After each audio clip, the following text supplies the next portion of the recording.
A terrifying night journey. Welcome to our channel, where we bring you true and spine-chilling supernatural stories every day. If you haven't subscribed yet, hit that subscribe button now. Let's dive into today's story. My name is Rohan, and this incident happened a few months ago. I had to catch an urgent train at night scheduled to depart from the city station at around 11:30 p.m. To get to the station, I had to travel about 9 kilometers from my village. I decided to drive my old car instead of using my unreliable motorbike, which often broke down. Before leaving, my dad warned me, "Son, you're traveling alone at night. Don't put on any cologne or perfume." Surprised, I asked, "What's wrong with wearing perfume?" He replied, "Using perfume or drinking milk before going out at night can attract ghosts and spirits.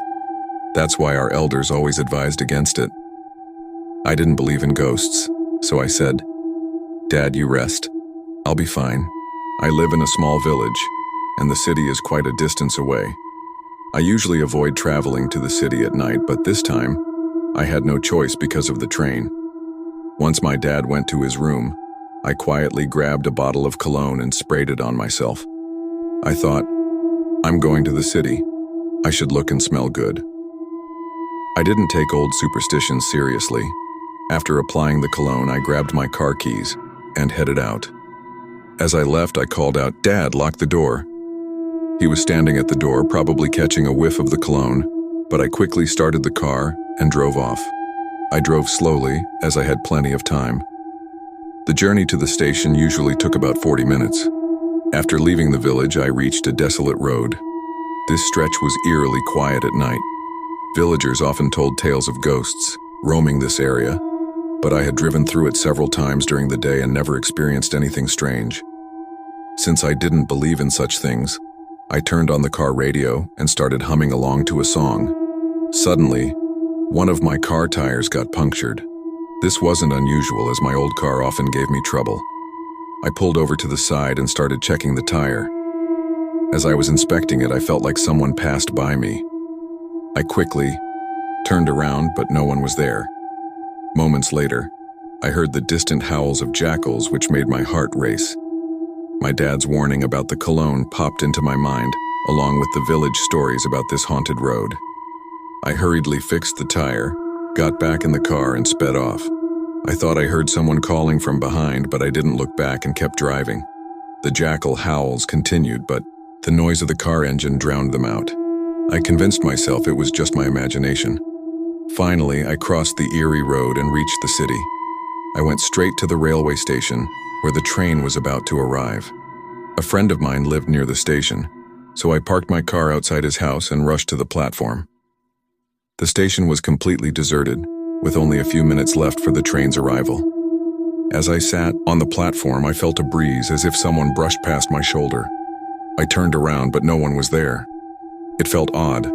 I thought my mind was playing tricks on me due to the spooky drive and my dad's warning. I chuckled nervously to myself. A few minutes later, the train arrived and I boarded it. At night, the train stopped for only a short time, so I hurried to my compartment. The carriage was entirely empty. I thought, it's late at night. No wonder there's no one here. I settled into a seat. The journey was about 6.5 hours, and I expected to reach my destination by early morning. Since it was nighttime, I didn't want to sleep, fearing a thief or troublemaker might board the train. As the train moved, I kept feeling like someone was passing by me or whispering near my ear.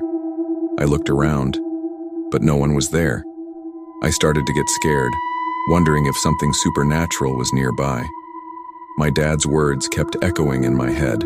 The train stopped at a small station. I looked out, but the platform was empty.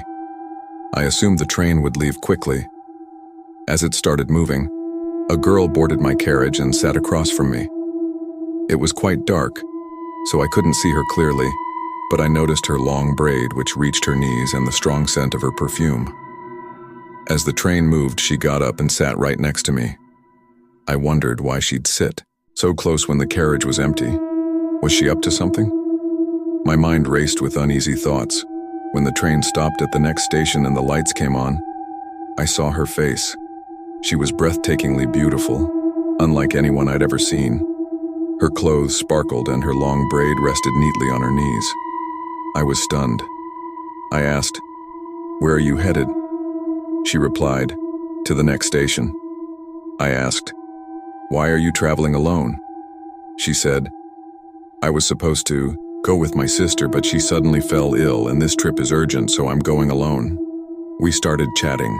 The train moved again, plunging the carriage back into darkness. She was talkative, and I enjoyed the conversation. After all, when a stunning girl sits next to you, you can't help but talk. Then she said something that shook me to my core. "You drove through that desolate road at night. Weren't you scared?" I froze. How did she know I came by car? Nervously, I asked, "Who told you I drove a car? I came from the city by train." She replied, "No, you came from that village in your car. Your tire even got punctured on the way." My heart pounded. How could she know about the tire? I stammered, "No, my car was fine, you weren't there." She said, "I was there right beside you. Didn't you feel it?" Her words sent chills down my spine. Was she a ghost? At the next station, when the lights came on, I said, "I need to get off. Move aside." She said, "You're not getting off here, you're going further." I insisted, "No, I'm getting off now."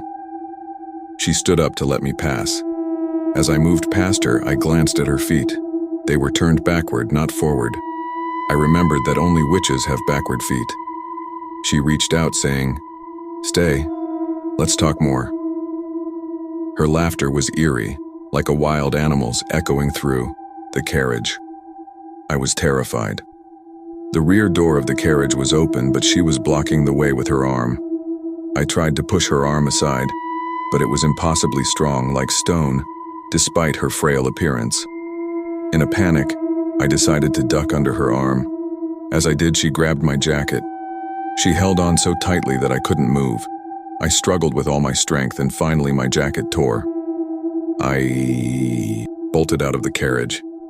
As I ran, I glanced back. She was no longer beautiful. Her eyes were white, her hair gray, and her face blood red. She looked horrifying. I sprinted out of the station, hearing the sound of anklets behind me, as if she was chasing me. It was midnight and the station was deserted. I kept running, and by some stroke of luck, spotted a small temple near the station. I rushed inside, and the sound of anklets stopped instantly. I stayed in the temple all night. In the morning, a priest arrived, and I told him everything. He said, "Son, don't worry. I'll perform a morning ritual to protect you from that witch." He conducted a puja with me, and several people gathered. The priest gave me a sacred amulet and said, "Wear this around your neck. It will keep you safe from all evil." He didn't charge me anything. After the ritual, I caught a train back to my village. Since that day, I haven't felt that presence again. I still wonder what would have happened if that witch had stopped me, or if I hadn't reached the temple. I've never taken off the amulet, and I don't know what would happen if I did. That's all for today's story. If you'd like a video on a specific topic, let us know in the comments. If you have a true supernatural story, share it with us via the email in the description, and we'll make a video about it. Thank you.